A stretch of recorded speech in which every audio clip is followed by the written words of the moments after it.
Hey, what's up, guys? Coming to you with another What's Next. This is a big one. This is on my current WBA regular and undefeated lightweight champion, Gervonta Tank Davis. Big name in boxing right now. He is coming off of a December win where he debuted at lightweight and, I don't want to say dominated Yuriorkis Gamboa, because Gamboa, blew out his Achilles heel and fought on that for about 10 rounds before Davis was finally able to stop him. Davis didn't throw a lot of punches. He looked sloppy. He had trouble with weight coming in. And, he was fortunate enough to fight for a vacant secondary belt and stayed undefeated, got the TKO win, and became a champion in the second weight class. Right now, it's looking like a fight has been agreed upon in principle for him to face Leo Santa Cruz, the WBA super champion at 130. Santa Cruz is saying now, though, that he's hoping the fight gets done, like officially done, but Santa Cruz is saying that fight's taking place at 130. Gervonta Davis has struggled his ass off with weight, badly. And when he was fighting at 130, and he even came in overweight when he moving up to 135. So, is he going to be dedicated enough to move back down to 130 just to get a bigger fight with Leo Santa Cruz? I'm not 100% this fight takes place. I'm really not now, especially because I personally thought the only way it could take place is at 135. And Santa Cruz came out just the other day and said moving up to 135 would be giving Davis too much of a weight advantage. He's not doing it. The fight's taking place at 130. So to me, that means the fight. I honestly don't. I'm leaning towards the fight's not going to happen. I hope it does, but I'm leaning towards the fact that I don't think it will. So let's run through the top 10 at lightweight and see what's next, or what's possibly next for undefeated regular champion Gervonta Davis. We start with number 1, a showdown with unified champion Vasily Lomachenko. Not going to happen next. Lomachenko's lined up for a unification bout against Teofimo Lopez. He wants a fight with Davis, but he doesn't feel Davis's people want him to fight Lomachenko. So, that's where we're going there. Number 2 is undefeated IBF champion Teofimo Lopez. This one's not going to happen next. Lopez is fighting Lomachenko in a unification bout, so that's almost for sure. So this one's not possible. Number 3 is Jorge Linares, former 3-division world champion. Linares was supposed to be fighting Ryan Garcia next in a WBC, some kind of an eliminator there. This is Golden Boy, would have to work with Mayweather Promotions to get this fight done. That's not going to happen. So, yeah, I'm not seeing this one at all. Number 4 is former 2-time world title challenger Luke Campbell.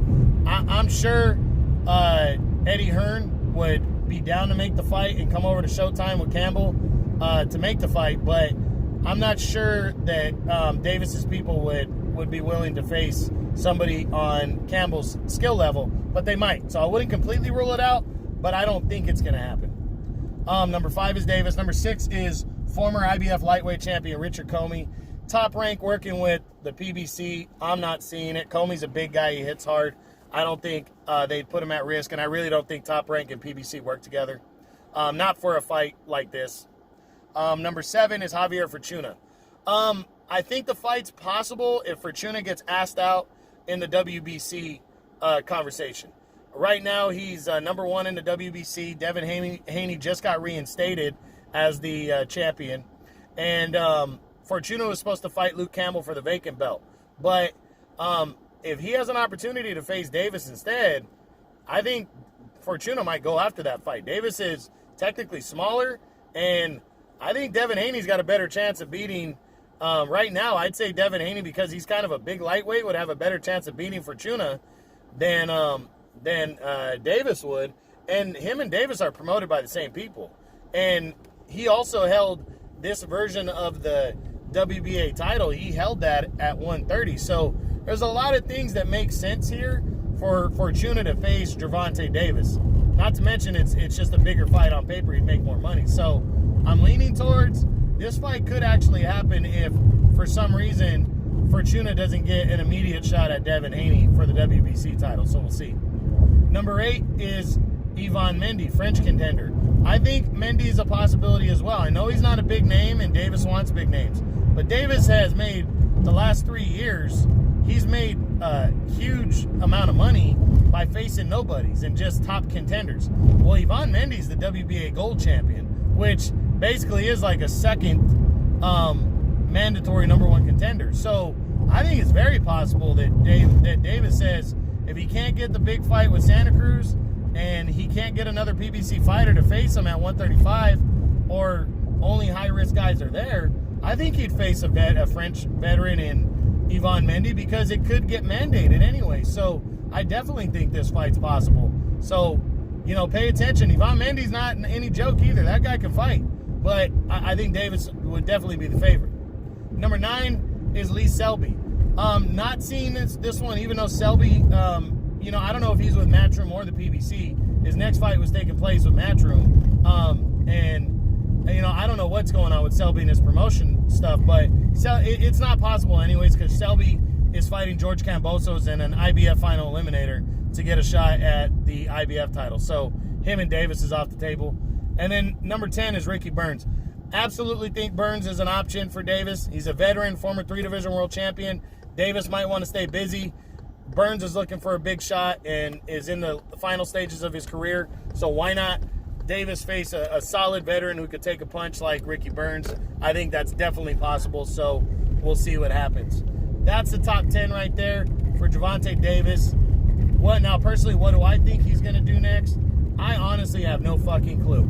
I definitely think the showdown with what's-his-name is possible, with Santa Cruz is possible. But if Santa Cruz is hell-bent on 130, then the sky's the limit. It really is up in the air. From this division, I think there's a possibility of like I said, I think the one that makes the most sense is possibly Javier Fortuna. If they can talk Fortuna into staying instead of going after the WBC title next, I think Javier Fortuna makes a lot of sense. Then Yvonne Mendy makes sense. Ricky Burns makes sense. I think all those 3 fighters, they're in the top 10, make a lot of sense. But there's another option out there that is possible.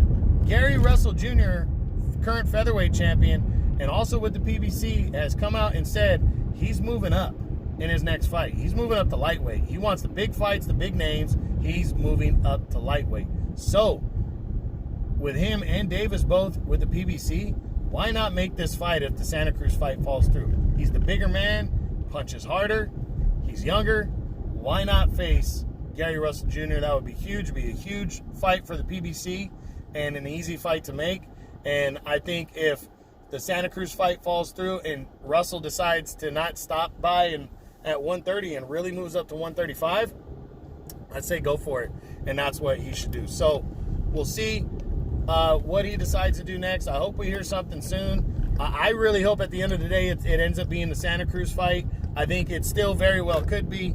But we'll see what happens. So that's the What's Next on Undefeated lightweight champion Gervonta Davis. Hope you enjoyed it. True Boxing, you've been hit with the truth.